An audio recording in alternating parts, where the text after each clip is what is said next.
नमस्कार साथियों भूमि अधिग्रहण में आप अधिक मुआवजा कैसे लें। जो आपका सर्किल रेट है उसके 4 गुना तक भी आप ले सकते हैं। तो क्या क्या प्रोविजंस हैं उनके बारे में हम जानेंगे साथियों। ठीक है, कैसे मुआवजा 4 गुना या 2 गुना मिलता है उसके बारे में जानेंगे और पहले से क्या काम करें जिससे मुआवजा आपको अधिक मिल सके। ठीक है साथियों, और देखिए अगर आप किसी मैटर पर विशेषज्ञ द्वारा कंसल्टेशन करना चाह रहे हैं तो कॉन्टैक्ट नंबर वीडियो को डिस्क्रिप्शन में मिल जाएगा। और यदि आप जूनियर एडवोकेट हैं तो ये कोर्ट ड्राफ्टिंग नियम ई बुक भी देख सकते हैं। इसमें कई टॉपिक मिलते हैं, कौन सा केस किस न्यायालय में चलेगा, न्यायालय का चयन कैसे करें, वाद तथ्य मूल्यांकन, अनुतोष धनाधिकारिकता, अदालतें कौन सी होती है, मकान बंटवारा, वसीयत, प्रॉविट, सीमांकन, जमीन बंटवारा, दाखिल खारिज, ठीक है, registry cancellation, RTI, suit for declaration, ये सारे आपको नियम प्लस इनका ड्राफ्टिंग में बड़ी आसान भाषा में आपको मिलेगा। अगर लेना है तो स्क्रीनशॉट ले सकते हैं। देखिए साथियों, आते सीधा अपने टॉपिक पर कि आप अधिक मुआवजा कैसे लें। ये डिपेंड करता है साथियों फर्स्ट कि भूमि का वर्गीकरण क्या है। अब देखिए मुआवजा जो है, मुआवजे की राशि इस बात पर निर्भर करती है कि कागजों में जमीन का स्वरूप क्या है। मान लीजिए जमीन आपकी वाणिज्यिक यानी कि कॉमर्शियल है, आवासीय है। देखिए कॉमर्शियल है तो उसका हाईएस्ट रेट, और आपकी आवासीय है तो उसका उससे कम, कृषि है तो उससे कम। ठीक है, सबसे कम कृषि का ही मिलता है। तो देखिए वही है इसमें, कृषि बनाम व्यवसाय। यदि आपकी ज़मीन सड़क के किनारे है, वहाँ पर व्यवसायिक गतिविधियाँ हो रही है तो सुनिश्चित करें और रिकॉर्ड में व्यवसायिक कॉमर्शियल यानी कि आवासीय रूप में दर्ज किया जाए। अब जैसे मान लीजिए कोई ये आपका खेत है, ठीक है, ये रोड के साइड है, इसकी काफ़ी महंगा वो है, ठीक है, आसपास प्लॉटिंग हो गई है, ठीक है ना।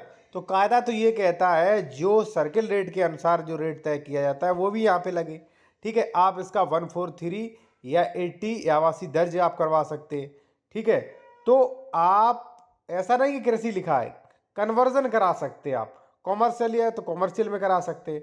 ठीक है, तो देखिए वही कहा गया है कि रेजिडेंशियल या कॉमर्शियल जो भी है उसके रूप में दर्ज किया गया हो कृषि भूमि की तुलना में इसका सर्किल रेट बाजारू मूल्य होता है वो अधिक मिलता है। ठीक है, तो पहले तो आप ये चीज़ें कर सकते हो। और देखिए इन चीज़ों पर भी नियम है कि कब कर सकते हो, कितने दिन बाद कर सकते हो, नोटिफिकेशन की कब तक वैलिड रहता है, तो ये भी कुछ अपवाद और नियम है।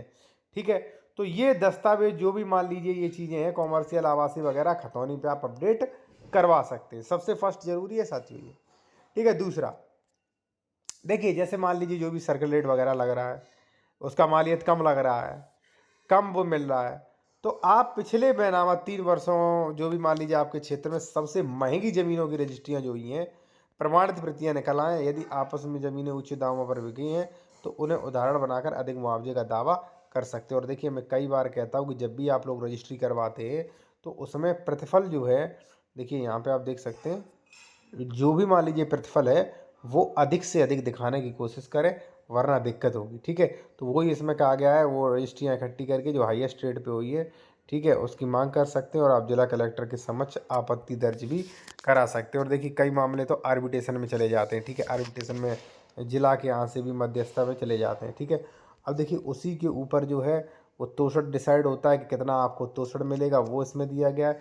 ठीक है, और कितना सोलेसियम मिलेगा, ठीक है, वो भी डिसाइड किया गया और कितने गुणांक से होगा वो उस पर डिपेंड करता है कि आपका जो है वो कितना उसका मुआवजा बनेगा। ठीक है, तो जो मेन चीज़ें थी वो मैंने आपको समझा दी हैं साथियों।